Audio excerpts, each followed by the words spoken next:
Hello and welcome to the John Ark Show. This episode is called Are College Degrees Dead? Today we're going to do some Q&A. Before we begin, I want to encourage you to subscribe, like, follow, and comment on the show. I also want to tell you about HollywoodIsCalling.com. It allows you to purchase live calls with more than 100 celebrities, movie stars, TV stars, athletes, a lot of fun people to talk to and receive calls from. You can purchase a call for yourself, or you can buy one as a gift for somebody you know. You can get a 15-second call for $19.95 and a 30-second call for $29.95. They're great for birthday gifts, holiday gifts, whatever the occasion, or you just want to have fun talking to your favorite celebrity. Give it a try. HollywoodIsCalling.com. Now let's get started. The first question is from William, and William writes, he feels that college degrees are dead now, and that many tech companies are hiring people without degrees.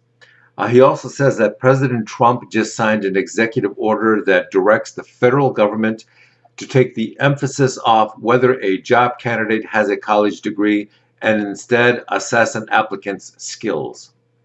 He feels that people without college degrees but with substantial skills will now be able to pursue more jobs in both the private sector and the government sector. What do you think? Well, I agree wholeheartedly.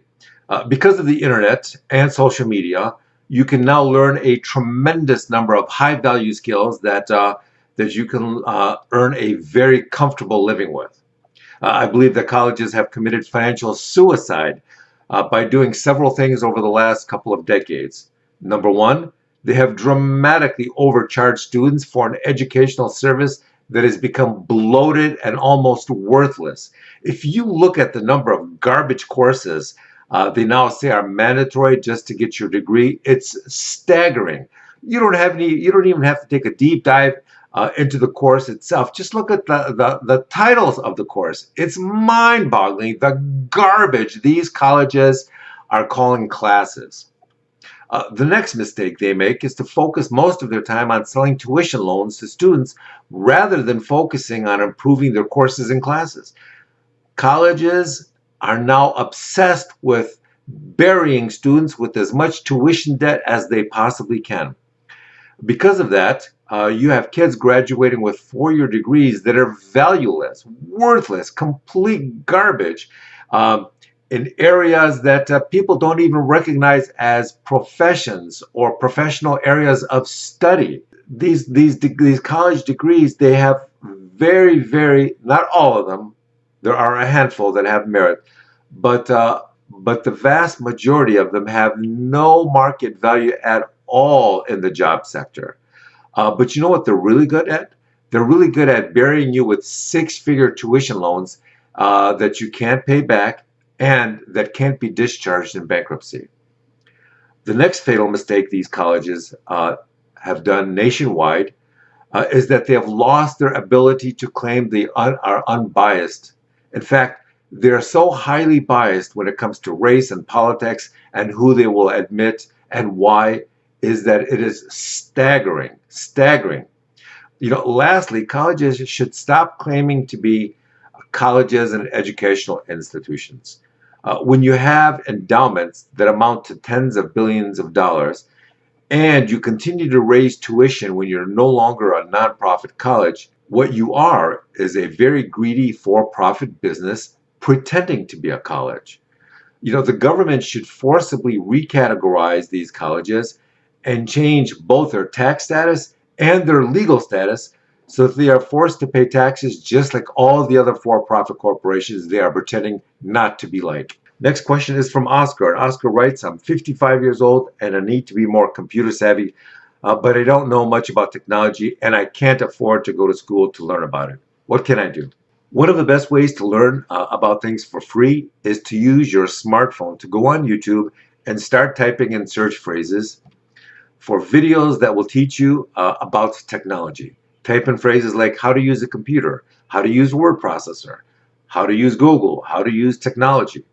The options with YouTube are almost infinite and they're free. No matter what you want to learn about, you can go on YouTube and you will find countless videos about every topic. It's really an incredibly valuable asset. In fact, I would go so far as to say that YouTube now teaches more people about more subject matter than most other colleges in the United States combined. Next, we have a question from Samantha, and she writes, I want my children to do really well in school. What do you recommend? I recommend math and science. Art and history are fine, but all the money and great career options involve math and science. I would have them spend as much time online taking free tutorial video classes on math and science as they can handle. The key is to have them study above their level. If they're in third grade, have them take tutorials, math and science tutorials for fourth, fifth, and sixth grade level math. That's key because when they do get to the fourth or fifth or sixth grade, you want them to really be prepared for that subject matter. A lot of people, when they experience higher level math for the first time, they're stunned and it knocks them off balance and they don't recover. So it's very important to begin preparing early and ahead of time.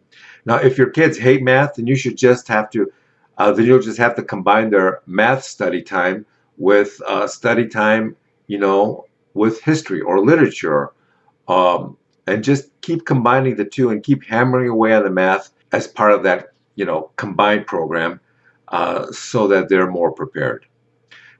Keep your kids away from high impact sports like football.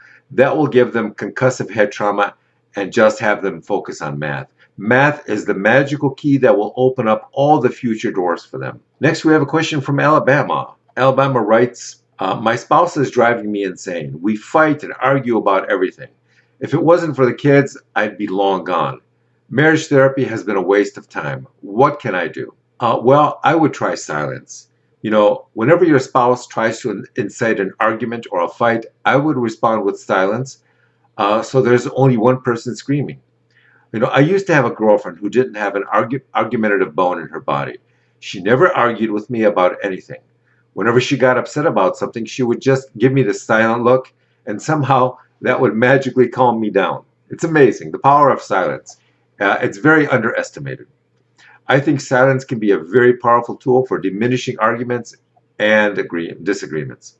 The next question we have is, what's the best place or city that you've ever been to?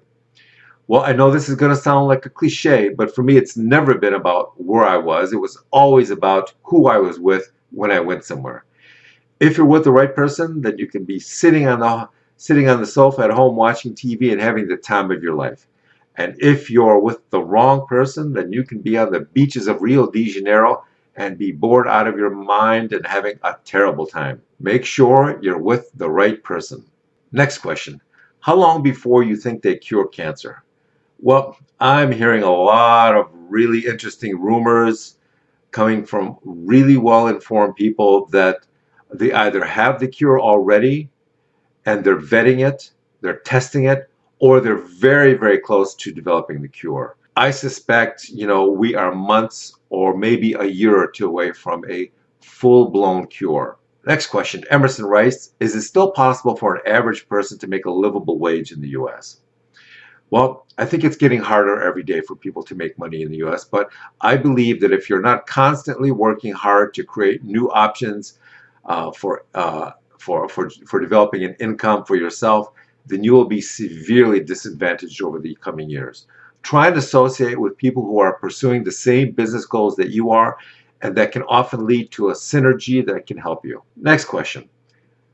He says, I'm moving out of the country to get away from all the violence and crime and traffic. Any advice? I cannot tell you how many times a day I get this question from people. I think you're doing the right thing. I believe that moving out to a rural area in the country can probably add 10 years to most people's lives. City dwellers often look down their noses at country people, but it's the country people who are able to enjoy the better quality of life, better neighbors, lower crime, lower cost of living, less time spent in traffic, better fresh air.